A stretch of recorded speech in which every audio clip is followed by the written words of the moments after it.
So now at an emotional level, again, there's that 2, and then there's the 1. So if we're in the emotions of our feelings, is the emotions push and pull, you're emoting.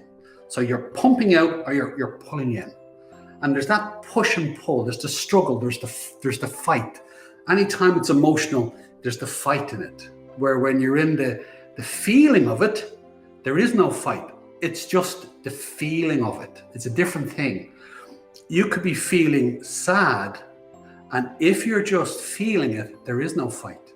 You're just in the feeling of it. You can allow yourself to be authentic in it. If it's authentically how you feel, well, then there's a rightness to that.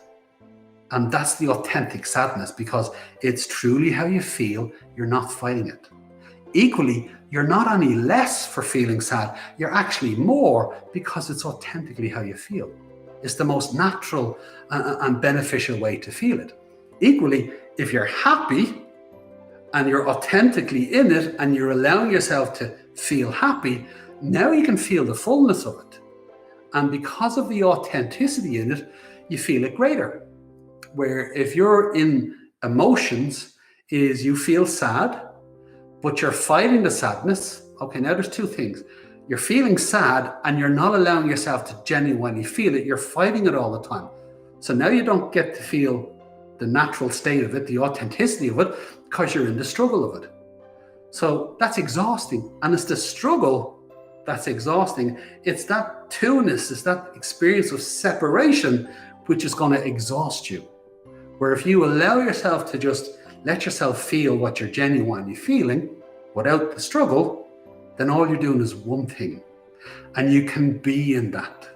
And then, then you're in the being of it.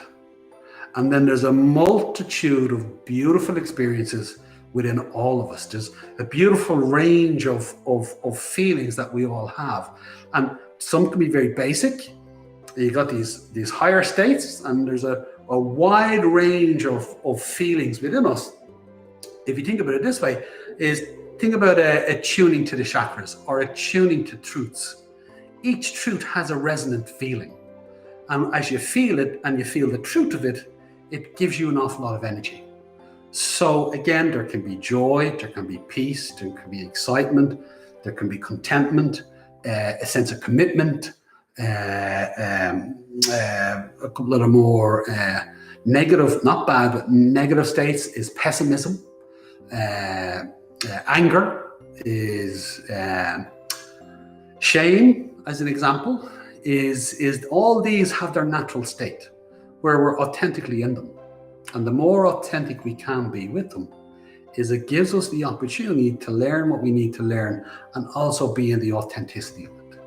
It's that emotional fighting of it, that's what's exhausting, because then we're in the emotions rather than the feeling, coming into the oneness.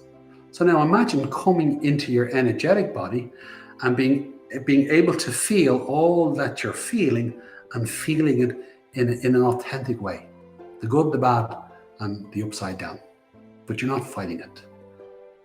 So now that's the challenge, is the more you stay in your center of gravity, the more you stay in your breath, what you're doing is giving yourself a greater and greater sense of space to explore the range of yourself and slowly let go of the suffering, letting go of the fight and the struggle.